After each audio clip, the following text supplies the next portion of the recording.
بسم الله الرحمن الرحيم अल्लाह ताला जे नाले सां शुरू करियां थो जेको निहायत महिरबान बाजारो आहे। سبح لله ما في السماوات والأرض وهو العزيز الحكيم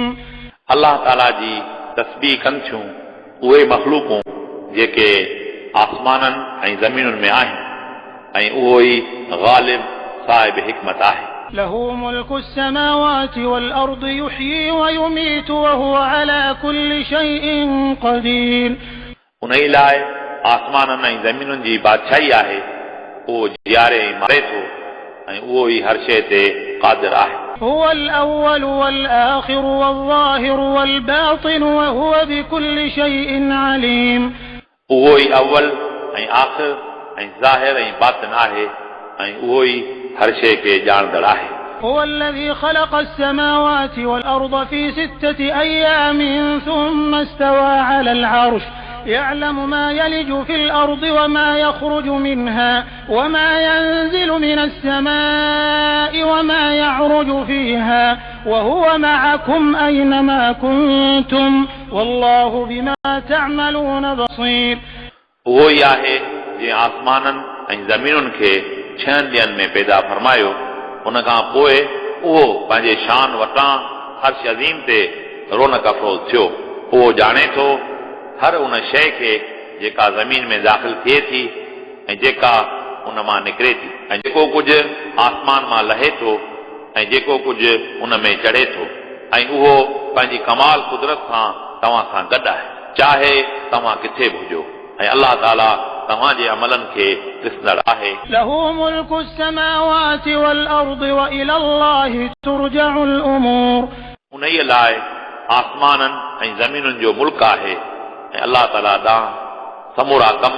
मोटाया वञनि था। يولج الليل في النهار ويولج النهار في الليل وهو عليم بذات الصدور राति खे ॾींहं में दाख़िल करे थो ऐं ॾींहं खे राति में दाख़िल करे थो ऐं उहो सीननि जे राज़नि खे ॼाणंदड़ आहे। آمنوا بالله ورسوله وأنفقوا مما جعلكم مستخلفين فيه فالذين آمنوا منكم وأنفقوا لهم أجر كبير ए इंसानो तव्हां अल्लाह ताला ऐं उन जे रसूल अरबी ते ईमान आणियो ऐं जिन मिल्कियतुनि जो अल्लाह ताला तव्हांखे ॿियनि जो जानशीन बनायो उन ई मिल्कियतुनि मां कुझु ख़ुदा ताला जी राह में ख़र्च करे पोइ तव्हां मां जिन मां ईमान आंदो ऐं ख़र्च कयो उन्हनि लाइ तमामु वॾो अजुर आहे। وما لكم لا تؤمنون بالله والرسول يدعوكم لتؤمنوا بربكم وقد أخذ ميثاقكم إن كنتم مؤمنين ऐं तव्हांखे छा थियो आहे जो तव्हां अल्लाह ताला ते ईमान नथा आणियो हालांकि रसूल अरबी तव्हांखे उन ई लाइ सॾीनि था त तव्हां पंहिंजे रब ते ईमान आणियो ऐं बेशक उन तव्हां खां पहिरियां ई पको वाइदो वरितो आहे जेकॾहिं तव्हांखे यकीन आहे। هو الذي ينزل على عبده آيات بينات ليخرجكم من الظلمات إلى النور وإن الله بكم لرؤوف رحيم उहो ई आहे जेको पंहिंजे प्यारे अब्द यानी हबीब करीम ते वाज़े आयतूं नाज़िल फरमाए थो उन ई लाइ त उहो तव्हांखे ऊंदाहिनि मां कढी रोशनी ॾांहुं आणे ऐं बेशक अल्लाह ताला तव्हां ते बेहद शफ़ीक़ बाजारो आहे। وما لكم ألا تنفقوا في سبيل الله ولله ميراث السماوات والأرض لا يستوي منكم من أنفق من قبل الفتح وقاتل أولئك أعظم درجة من الذين أنفقوا من بعد وقاتلوا وكلا وعد الله الحسنى والله بما تعملون خبير ऐं तव्हांखे छा थियो आहे जो तव्हां अल्लाह जी राह में ख़र्च नथा करियो हालांकि आसमाननि ऐं ज़मीन जो वारिस अल्लाह ताला आहे। तव्हां मां बराबरि नथा थियनि उहे माण्हू जिन फतह मक्का खां अॻु में ख़र्च कयो ऐं जिहाद कयो उन्हनि लाइ तमामु वॾो दर्जो आहे। उन्हनि माण्हुनि खां जिन ख़र्च कयो फतह खां पोइ ऐं जिहाद कयो ऐं सभिनि सां अलाह ताला सोनो वाइदो रिश्त जो फरमायो आहे ऐं अलाह ताला तव्हांजे अमलनि खां ख़बरदार आहे من ذا الذي يقرض الله قرضا حسنا فيضاعفه له وله أجر كريم केरु आहे जेको अलाह ताला खे सोनो कर्ज़ ॾिए थो यानी पंहिंजो माल ख़ुदा करणु ख़र्च करे थो पोइ उहो उन लाइ उनखे ॿीणो करे थो ऐं उन लाइ इज़त वारो अजुर आहे يوم ترى المؤمنين والمؤمنات يسعى نورهم بين أيديهم وبأيمانهم بشراكم اليوم جنات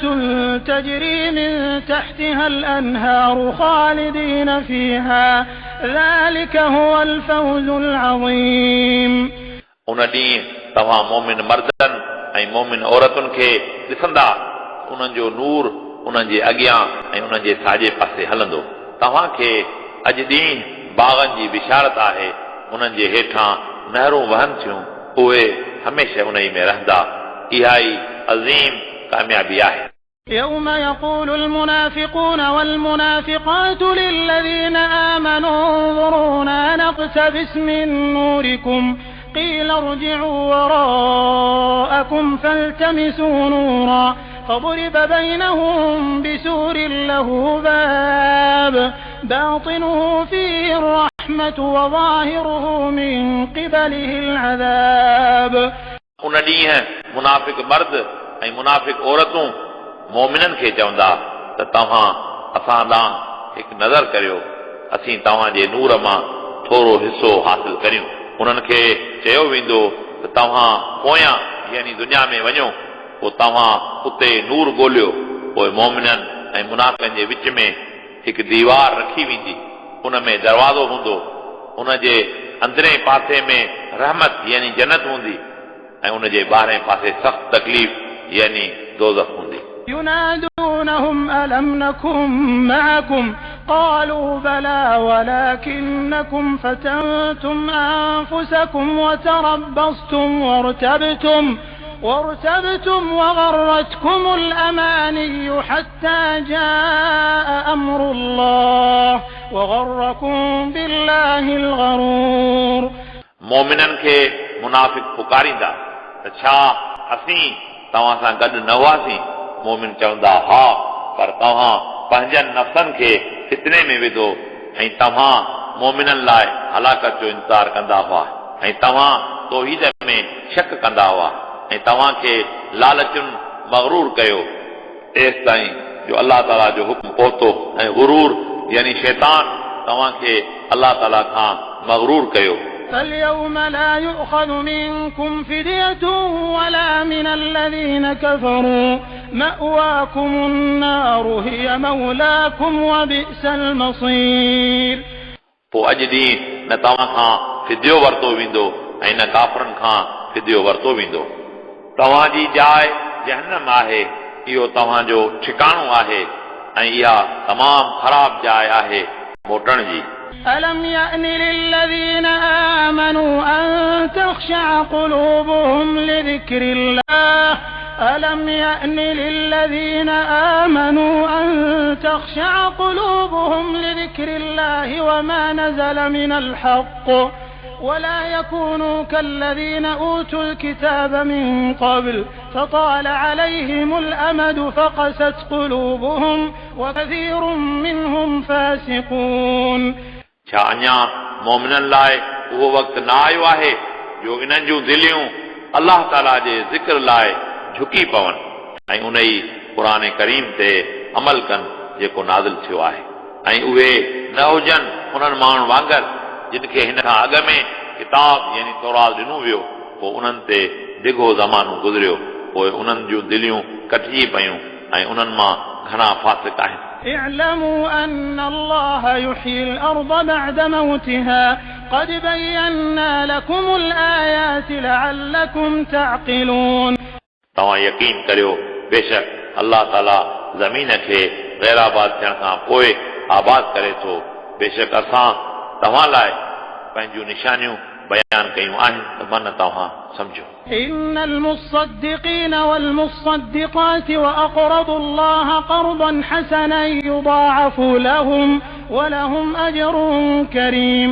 बेशक तस्दीक कंदड़ मर्द ऐं तस्दीक कंदड़ औरतूं ऐं अलाह ताला खे तमामु सुहिणो कर्ज़ ॾींदड़ यानी ख़ैरात कंदड़ उहो कर्ज़ उन्हनि लाइ ॿीणो कयो वेंदो ऐं उन्हनि लाइ इज़त वारो अजुर यानी जन्नत आहे। والذين آمنوا بالله ورسله أولئك هم الصديقون والشهداء عند ربهم لهم أجرهم ونورهم والذين كفروا وكذبوا بآياتنا أولئك أصحاب الجحيم। ऐं जिन माण्हुनि अलाह ताला ऐं उन जे रसूलनि ते ईमान आंदो उहे ई सिद्दीक यानी सचा आहिनि ऐं उहे ई पंहिंजे रब वटि ॿियनि ते गवाह आहिनि। उन्हनि लाइ उन्हनि जो अजुर ऐं उन्हनि जो नूर आहे ऐं जिन माण्हू कुफुर कयो ऐं असांजी आयतुनि खे कूड़ो सम्झो उहे ई जहन्नमी आहिनि। اعلموا أنما الحياة الدنيا لعب ولهو وزينة وتفاخر بينكم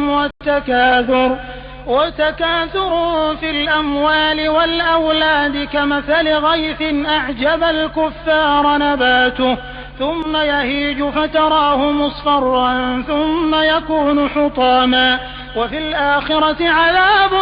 شديد ومغفرة من الله ورضوان وما الحياة الدنيا إلا متاع الغرور। तव्हां यकीन करियो आख़िरत जे मुक़ाबले में दुनिया जी हयाती रांद ऐं गफ़लत ऐं ज़ीनत आहे ऐं पाण में हिक ॿिए ते फ़ख़ुर करण ऐं माल ऐं औलाद जी कसरत जो हिक ॿिए सां मुक़ाबिलो करणु आहे। उन्हनि जो मिसाल उन मींहं जहिड़ो आहे जंहिंसां उभरियल सावक पोखींदड़ खे वणे थी, उन खां पोइ उहा सुके थी, पोइ तव्हां उनखे हेॾो ॾिसो था, उन खां पोइ उहा ज़रा ज़रा थी वञे थी। ऐं आख़िरत में काफ़रनि लाइ सख़्तु अज़ाब आहे ऐं मोमिननि लाइ अलाह जे तरफ़ां बख़्शिश ऐं रज़ामंदो आहे ऐं नाहे हयाती दुनिया जी मगर गुरूर जो सामान। سابقوا إلى مغفرة من ربكم وجنة عرضها كعرض السماء والأرض سابقوا إلى مغفرة من ربكم وجنة عرضها كعرض السماء والأرض أعدت للذين آمنوا بالله ورسله ذلك فضل الله يؤتيه من يشاء والله ذو الفضل العظيم। अमल साले सां तव्हां तकड़ा हलो पंहिंजे रब जी बख़्शिश ऐं जन्नत न जंहिंजी वेकर आसमान ऐं ज़मीन जे वुसअत जेतिरी आहे। इहा तयारु कई वई आहे उन्हनि माण्हुनि लाइ जेके अलाह ताला ऐं उन जे रसूलनि ते ईमान आणनि था। इहो अलाह ताला जो फज़ल आहे जंहिंखे चाहे अता करे थो ऐं अलाह ताला तमामु वॾो फज़ल कंदड़ आहे। ما أصاب من مصيبة في الأرض ولا في أنفسكم إلا في كتاب من قبل أن نبرأها إن ذلك على الله يسير। ज़मीन में का मुसीबत नथी पहुचे ऐं न तव्हांजे वजूदनि में मगर उहा उन जी पैदाइश खां अॻे लोहे महफूज़ में लिखियल आहे। बेशक हीअ अलाह ताला लाइ आसान आहे। لكي لا تأسوا على ما فاتكم ولا تفرحوا بما آتاكم والله لا يحب كل مختال فخور। हिन लाइ त तव्हां उन शइ लाइ ग़मगीन न थियो जेका तव्हां खां वञे थी ऐं न ख़ुशि थियो जेका तव्हां खे ॾे थो। मतिलबु त रब जी रज़ा ते राज़ी रहो ऐं अलाह ताला मोहबत नथो रखे हर तकबुर कंदड़ ऐं फ़ख़ुर कंदड़ सां। الذين يبخلون ويأمرون الناس بالبخل ومن يتول فإن الله هو الغني الحميد। उहे माण्हू जेके बख़ीली कनि था ऐं माण्हुनि खे बख़ीलीअ जो चवनि था ऐं जेको माण्हू ख़र्च करण खां मुंहुं मोड़े थो बेशक अल्लाह ताला ई गनी ऐं साराइल आहे। لقد أرسلنا رسلنا بالبينات وأنزلنا معهم الكتاب والميزان ليقوم الناس بالقسط وأنزلنا الحديد فيه بأس شديد ومنافع للناس وليعلم الله من ينصره ورسله بالغيب إن الله قوي عزيز. बेशक असां पंहिंजा रसूल मौजज़नि सां मोकिलिया ऐं असां उन्हनि सां गॾु किताब ऐं मीज़ान नाज़िल फरमायो इन लाइ माण्हू इंसाफ़ ते क़ाइम रहनि ऐं असां लोह खे नाज़िल कयो उन ई मां जंगी औज़ार ठहनि था ऐं माण्हुनि लाइ ॿिया बि घणा नफ़ा आहिनि ऐं इन अलाह ताला ॾिसे त परपुट संदसि ऐं संदसि रसूलनि जी मदद केरु करे थो। बेशक अलाह ताला ज़बरदस्त क़ुवत वारो غالب आहे. ولقد أرسلنا نوحا وإبراهيم وجعلنا في ذريتهما النبوة والكتاب فمنهم مهتد وكثير منهم فاسقون. ऐं बेशक तहक़ीक़ असां हज़रत नूह ऐं इब्राहिम खे पैगंबर करे मोकिलियो ऐं असां उन्हनि ॿिन्ही जे औलाद में नबूवत ऐं किताब रखिया पोइ के उन्हनि मां हिदायत वारा थिया उन्हनि मां घणा फासिक आहिनि. ثم قفينا على آثارهم برسلنا وقفينا بعيسى ابن مريم وآتيناه الإنجيل وجعلنا في قلوب الذين اتبعوه رأفة ورحمة ورهبانية ابتدعوها ما كتبناها عليهم إلا ابتغاء رضوان الله فما رعوها حق رعايتها فآتينا الذين آمنوا منهم أجرهم وكثير منهم فاسقون. उनखां पोइ असां उन्हनि जे पोयां पंहिंजा पैगंबर मोकिलिया ऐं असां उन्हनि खां पोइ ईसा पुट मरियम जो मोकिलियो ऐं असां उनखे इंजील अता कयो ऐं असां उन जे ताबेदारनि जी दिलनि में उन लाइ मुहबत ऐं रहमत पैदा कई ऐं रहबानियत खे उन्हनि पाण पैदा कयो. असां उन्हनि ते इहा फर्ज़ न कई हुई पर उन्हनि अलाह जे रज़ामंदी तलब करण लाइ ईअं कयो पोइ इन्हनि रहबानियत जो सही हक़ अदा न कयो यानी रसूल अरबी ते ईमान आंदो पोइ उन्हनि मां जिन माण्हुनि ईमान आंदो असां उन्हनि खे संदन अजुर ॾिनो ऐं उन्हनि मां घणा फासिक आहिनि. लफ़्ज़ रहबानियत जो तफ़सीर ही आहे मख़लूक ख़ुदा सां तल्कात ख़तम करे घणी इबादत करणु जाइज़ ऐं पसंदीदा शयुनि खे तर्क करणु ॾींहं जो रोज़ा रखणु ऐं राति जो इबादत करणु ऐं हमेशह अकेलाई जी ज़िंदगी गुज़ारण खे रहबानियत चयो वञे थो. अल तफ़सीर मज़हरी व तफ़सीर रूहुल बयान. يا أيها الذين آمنوا اتقوا الله وآمنوا برسوله يؤتكم كفلين من رحمته ويجعل لكم نورا تمشون به ويغفر لكم والله غفور رحيم. اے مومنو तव्हां अलाह ताला खां ॾिजो ऐं तव्हां रसूल अरबी ते ईमान आणियो इहो तव्हांखे ॿ हिसा पंहिंजी रहमत मां अता कंदो ऐं तव्हां लाइ हिकु नूर पैदा कंदो जंहिंसां तव्हां पंध कंदा ऐं तव्हांखे बख़्श कंदो. अलाह ताला गफूर रहीम आहे. لئلا يعلم أهل الكتاب ألا يقدرون على شيء من فضل الله وأن الفضل بيد الله يؤتيه من يشاء والله ذو الفضل العظيم. इन लाइ त अहल किताब वारा मालूम कनि त अलाह ताला जे फज़ल ते उन्हनि खे को इख्तियार न आहे ऐं बेशक भलाई अलाह ताला जे दस्त कुदरत में आहे जंहिंखे चाहे पाण अता करे थो ऐं अलाह ताला अज़ीम भलाई कंदड़ आहे.